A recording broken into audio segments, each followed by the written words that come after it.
오늘 하세나 본문은 히브리서 5장 11절에서 14절까지의 말씀입니다. 멜기세덱에 관하여는 할 말이 많이 있지만 여러분의 귀가 둔해진 까닭에 설명하기 어렵습니다.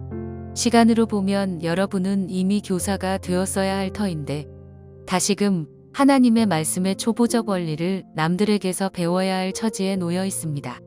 여러분은 단단한 음식물이 아니라 젖을 필요로 하는 사람이 되었습니다.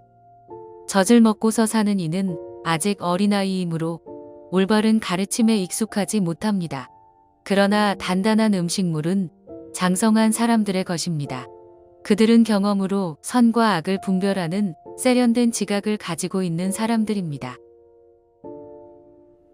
히브리서의 수신자는 네로 황제 당시 로마에서 핍박받고 있고 이로 인해 변절의 위험 가운데 있는 유대 그리스도인입니다. 어떤 이들은 핍박과 박해를 견뎌냈지만 어떤 이들은 그리스도에 대한 처음 사랑과 충성으로부터 뒤로 물러나 변절자가 되었습니다. 또 어떤 이들은 그 정도는 아니지만 타협의 위기에 직면하고 있었습니다. 그래서 새 번역 성경을 보면 11절 앞에 소제목으로 변절을 경계하다라고 적혀 있습니다. 이렇게 당시 그리스도인이 처한 배경과 상황을 이해하는 가운데 묵상을 계속해서 이어가는 것이 필요합니다. 히브리서의 저자는 멜기세덱의 계통을 따라 임명받은 그리스도의 대제사장직에 대해 가르치기 위해 준비를 참 많이 한 듯 보입니다. 그러나 수신자들의 귀가 둔해진 까닭에 설명하기가 어려웠습니다. 11절에서 귀가 둔해졌다라고 말할 때는 이 말의 원래적 의미는 나태하다, 게으르다입니다. 메시지 성경은 이 부분을 번역할 때 여러분의 귀 기울여 듣지 않는 나쁜 습관 때문에 여러분을 이해시키기가 어렵습니다 라고 표현합니다. 이들은 말씀을 배우는 일에 게으르고 나태했으며 말씀을 귀 기울여 듣지 않는 나쁜 습관이 있었던 것입니다. 이렇게 영적으로 미성숙함 가운데 머물러 있다 보니 가르침을 이해하고 받아들이기에는 부족한 상태에 처해 있었던 것입니다. 시간으로만 보면 이미 교사가 되었어야 했습니다. 그런데 아직도 말씀의 초보적인 원리들을 다른 사람들에게서 배워야 할 처지에 있었으니 이 얼마나 안타까운 상황입니까? 저자는 수신자들의 신앙적 미성숙 상태를 어린아이의 비유로 설명합니다. 어린아이의 특징이 무엇입니까? 다시금 하나님의 말씀의 초보적 원리를 남들에게서 배워야 합니다. 여전히 젖을 먹고 살아가는 것이죠. 여기서 젖은 구약의 여러 가지 율법이나 의식법을 말하는 것입니다. 올바른 가르침에 익숙하지 못합니다. 그러다 보니 삶의 어려움과 핍박과 박해가 있을 때 변절에 대한 유혹을 받게 되는 것입니다. 그러면 그리스도 안에서 장성한 자들의 특징은 무엇입니까?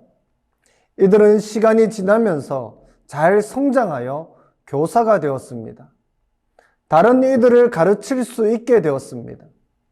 단단한 음식을 먹을 수 있습니다. 여기서 단단한 음식은 그리스도에 대한 교리입니다. 특히 그리스도의 대제사장직에 대한 것입니다. 그래서 히브리서 저자는 많은 부분을 바로 이 가르침에 할애하는 것입니다. 장성한 자의 또 다른 특징은 경험으로 선과 악을 분별하는 세련된 지각을 가지고 있다는 것입니다. 그러면 우리는 당연히 이런 질문을 자신에게 던지게 되죠. 나는 신앙의 연수가 얼마나 되는가? 10년, 20년, 40년? 아주 다양할 것입니다. 그러면 그 다음에 던지는 질문은 그렇다면 나는 어린아이인가 아니면 장성한 자인가 하는 것입니다. 장성한 자가 되기 위해서는 젖만 먹고 살아서는 안 됩니다. 단단한 음식도 먹어야 합니다. 무엇보다 11절을 교훈 삼아 하나님의 말씀을 먹는 데 있어 둔해져 있고 게을러 있는 우리들의 태도를 회개해야 합니다. 그리고 다시 균형 있게 말씀을 먹기 시작해야 합니다. 오늘 본문을 묵상하는 중에 예화가 하나 생각났습니다. 그것은 말씀의 손 예화인데요. 제가 대학생 시절 제자훈련을 받을 때 저를 양육해 주신 간사님에게 처음 배운 것입니다. 어떻게 하면 말씀을 균형 있게 섭취할 수 있는지를 가르쳐 주셨는데요. 첫 번째는 하나님의 말씀을 듣는 것입니다. 새끼손가락이죠. 주일 설교, 수요 기도회, 금요 기도의 말씀을 듣고 때로는 성경 말씀을 낭독하는 것을 듣는 것입니다. 믿음은 들음에서 나고 들음은 그리스도의 말씀으로 말미암는 것입니다. 둘째는 말씀을 읽는 것입니다. 성경은 하나님의 말씀을 읽는 자와 듣는 자, 그리고 그것을 지키는 자는 복이 있다라고 말합니다. 세 번째는 하나님의 말씀을 공부하는 것입니다. 다른 사람이 요리를 해준 맛있는 음식을 찾아 먹는 것도 좋지만 결국 성장하기 위해서는 내가 직접 요리를 해야 합니다. 다소 거칠더라도 베레아 사람처럼 날마다 성경을 공부할 때 우리는 단단한 음식을 소화할 수가 있는 것입니다. 네 번째는 하나님의 말씀을 암송하는 것입니다. 이 암송한 말씀은 영적 전쟁에 있어 승리로 이끄는 무기가 됩니다. 다섯째는 하나님의 말씀을 묵상하는 것입니다. 이것은 이 엄지손가락에 해당하는데요. 이것은 말씀의 의미를 깊이 되새기는 것입니다. 특히 중요한 것이 바로 이 엄지손가락입니다. 말씀을 듣고 또 말씀을 읽고 공부하고 암송할 때마다 이 묵상을 함께 하기 시작할 때에 그 말씀을 맛있게 먹을 수가 있는 것입니다. 마지막 여섯째는 적용입니다. 즉 하나님의 말씀에 순종하는 것이죠. 그것은 바로 이 손바닥을 가리키는 것입니다. 14절 말씀에 보면 장성한 자는 경험으로 선과 악을 분별하는 세련된 지각을 갖고 있다라고 언급하고 있는데요. 하나님의 말씀을 경험하기 위해서는 순종하는 실천을 해야 합니다. 말씀을 듣고 읽고 공부하고 암송하고 그것을 묵상할 때, 그리고 그 말씀을 이제 내 삶 가운데 적용하기 시작할 때 이 말씀을 균형 있게 섭취할 수가 있는 것입니다.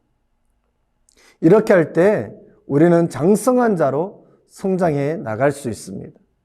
또한 우리 삶에 어떤 어려움과 고난이 다가온다 할지라도 능히 믿음으로 또한 말씀으로 승리할 수 있는 것입니다.